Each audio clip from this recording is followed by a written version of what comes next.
Got a call coming in. Hold on just a second. All right. And this is Chasing the Truth. Who do I have on the line? This Cisco. Hey, Cisco. How are you doing today? I'm doing all right. I just had to call in. I heard my sister Cat on here, and then I heard some Bigfoot stories. And as in the chat, somebody said call in and tell it. So Oh yeah, I know you all you want to hear mentioned a little something about a Bigfoot. Bigfoot or something in the chat. I did, man. It was awesome. Well, not at the time. You know, in hindsight, we look back at these things and we try to go over it in our mind and think what just happened, because they normally happen so fast. But if anybody, I mean, I don't want to hoard in on your podcast, but I thought anytime I get a chance to tell this and get some insight, because I don't know that much about cryptids and things, but it was in Alabama, and it was basically on the Alabama-Tennessee line, and it was later on in the season because the corn was really high. And if you've ever driven down country roads where there's nothing but cornfields and farms, you know what it's like with cornfields on both sides of a road for a couple miles. It gets a little scary, and you're already apprehensive when you're driving because you might have a deer jump out or a person or anything, so you're white knuckle the whole time. So it was myself and my son, and it was about, I would say it's about dusk. It wasn't dark yet, but it was starting. It was like twilight, And I'm driving, and he's in the passenger seat next to me, and he was about maybe 9 or 10. And I just started to get this feeling, slow down, something's up. And you could kind of tell there was a break in the corn. Now, the corn line came almost right up to the edge of the road. There'd only be a small piece of grass between you and the road, and then corn high.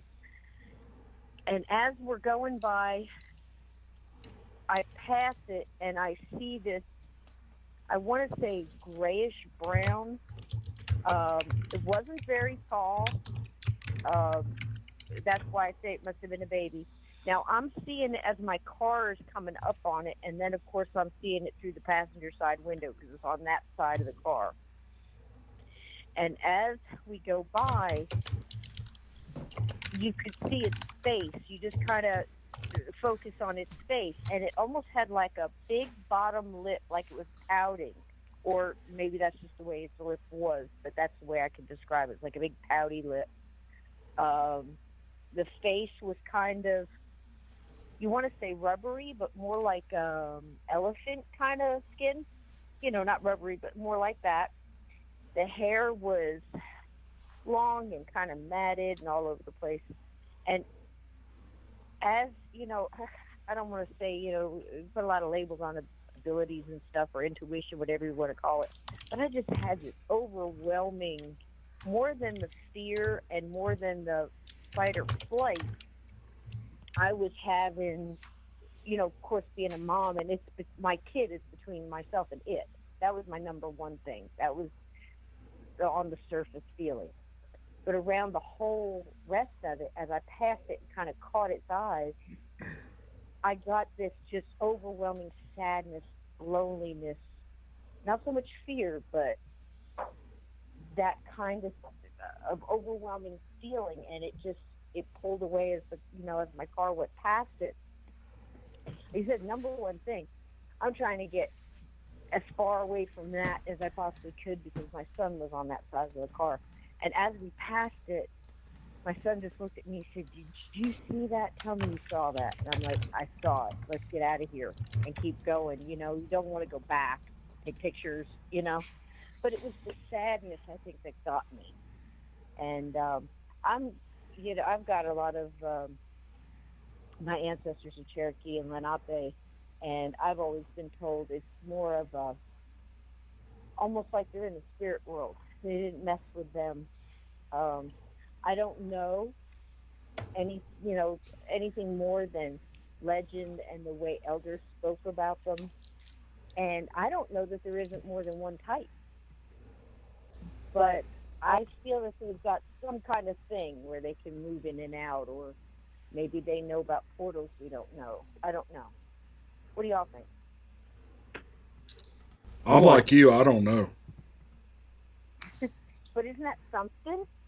Oh yeah, I mean, yeah. it's just it's wild. It's just so wild. I can't express. I'm trying to find words to express because as a mom and you've got your kid and you're already apprehensive going down this road and you're just trying to be safe and not hit a deer or whatever, but Right. that feeling was so much more overwhelming than everything else. For that feeling be coming from that, let's just say animal, if that's what you want to call it, to be overriding everything else was amazing to me. That makes sense. Oh, yeah.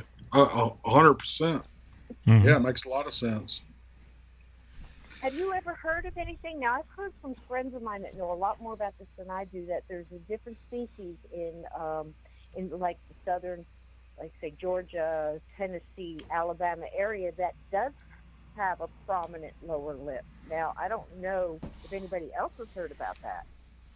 Well, the only thing I have heard that's different than the average Bigfoot dogman kind of thing was uh, Right.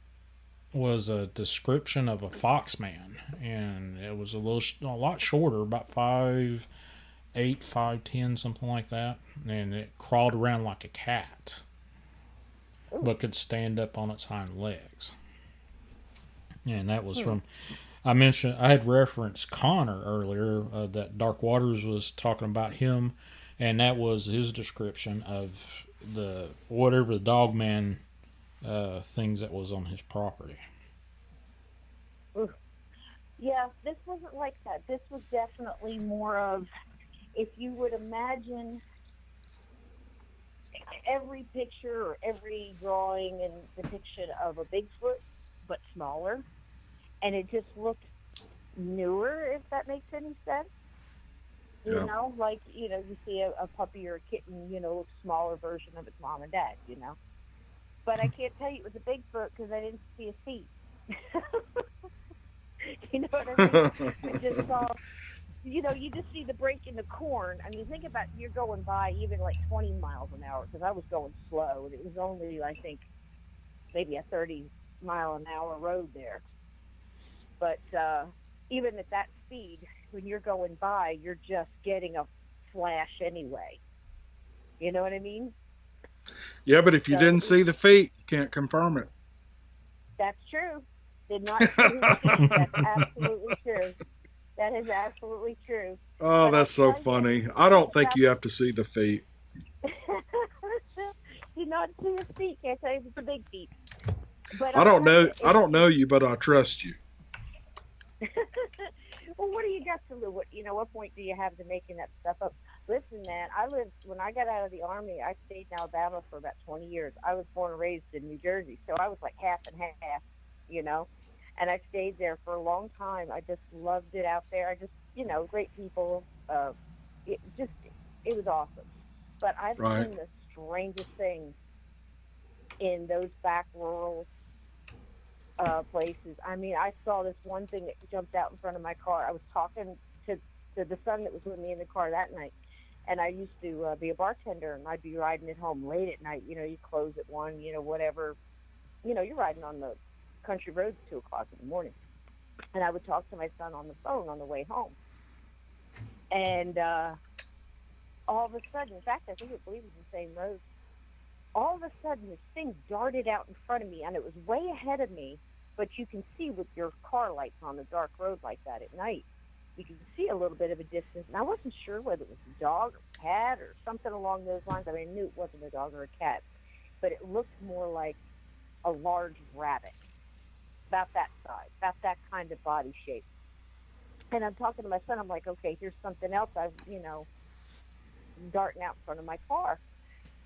And as I'm getting closer, I slow down because you don't know which way it's going to go. You don't know if it's going to dart back or go and zigzag in front of you or do whatever. And I didn't want to hit it, whatever it was. And as I got closer, it's just sitting in the doggone center of the road, and it turns its head and looks at me. I go, oh, Whoa. oh God, the chills. still Mm. goes through me when I think about it. It had like a duck. Get this right. It had like a roundish head, like a very smooth head, like a penguin would have. But the bill on it, it had a bill like a duck, but it was more like a platypus. It hung down. It was scooped under. But it had the back legs of like a rabbit and the front legs of like a cat. And I'm looking at this thing, going, what the hell is this? And when it turns its head and looks at you, that's it. That's where the brakes just go on, and you don't know whether you're going to back up or run it over or go through the corn or what. Right. And then it just looked at me, and then it darted off, and there it was gone. And I'm Wow. telling my son on the phone, I'm like, you're not going to believe what I just saw. You're not going to believe it. And he's hearing it in the car, and he's yelling at me, going, what? What is it? What is it? You know, just go, go, go. And he's yelling stuff like this, and I'm just looking at this thing staring at me, and it was, oh. I mean, I've seen some horrible things out there. So, I've never seen a dog man, but I've seen enough things to say, I don't want to see no more. I don't blame you. Yeah, right. So anyway, I just wanted to call it. I didn't want to take up your whole thing, but it's nice to meet you guys. And, you know, I'm going to get you both on my podcast. Isn't it nice when podcasters call in and everybody jumps on everybody's show? You know, but it's nice because you have extra time to talk to everybody and get their stories and get to know them. And I just really appreciate you letting me come on and tell that. All right. Well, thanks, Cisco, for calling in. And Nice to meet you. Nice to meet you too, darling. You have a wonderful Y'all evening. have a good night. Stay spooky. All righty. Well, thanks, Cisco, for calling in. All right, baby. All right. Oh, Cameron, you were about ready to tell one story, and I'm going to not answer any phone calls. Just let you. Oh, that's okay. It's not a big deal. But you had asked about the scariest story, and that was my third video that I ever put up. It's called Bigfoot Killed My Best Dog, and it's been on my channel for a year. But the guy that it happened to actually sat in front of me and told me this story. Now, the story is good. I mean, it was terrifying for him, but it's a great story. But to know this guy and to hear him tell this story is what makes it, I actually believe him 100%. But him and his father hunt coons. And that's real popular around here. Guys run dogs, and they spend a lot of money on these coon dogs. Mm. And he had a dog. The dog's name was Bell, and Bell was I think he had paid $5,000 for this dog. So they're in the Holly Springs National Forest, and they turn their dogs loose at a cemetery. They let the dogs. It was a good place to park, so they set the dogs out, turned them loose. And it wasn't long before the dogs treed a coon. So they started moving to the dogs. Well, as they were getting closer, they started hearing things up in the trees, but they didn't pay much attention to it because the dogs were barking and things like that. They saw leaves falling and different. You can listen to the whole story in the video, but they finally got close to the dogs, and they hear the sound come from above them. And he said it was so loud that he had to hold his ears, and it vibrated his chest. And one thing I did not add to the story, which I wish I would have remembered it when I wrote the story about his encounter, was that he thought he could see the dry leaves on the ground vibrating. This is in the middle of wintertime. And and the dogs shut up. Everything got quiet, and they could hear something above them. Well, they finally got to the dogs. They found one dog, and that dog was laid flat on its stomach and would not move. The dog wouldn't get up. And he went looking for Bell. This was his father's dog. He went looking for Bell, and they found the dog skewered on about a 1.5-inch sapling that had been broken off. I don't remember if he said it had been broken off then or not, but the dog was impaled on it and dead. And his dad finally called up to him and he says, and grabbed his son and says, we got to get out of here now. So they turned around and they're starting to move out, and this thing is tracking them in the trees, probably a half a mile to their truck. And it's making this noise and doing this big booming sound, and they keep moving. They're trying to get out of there. And the father is trying to get his dog to, get up and run with him, but the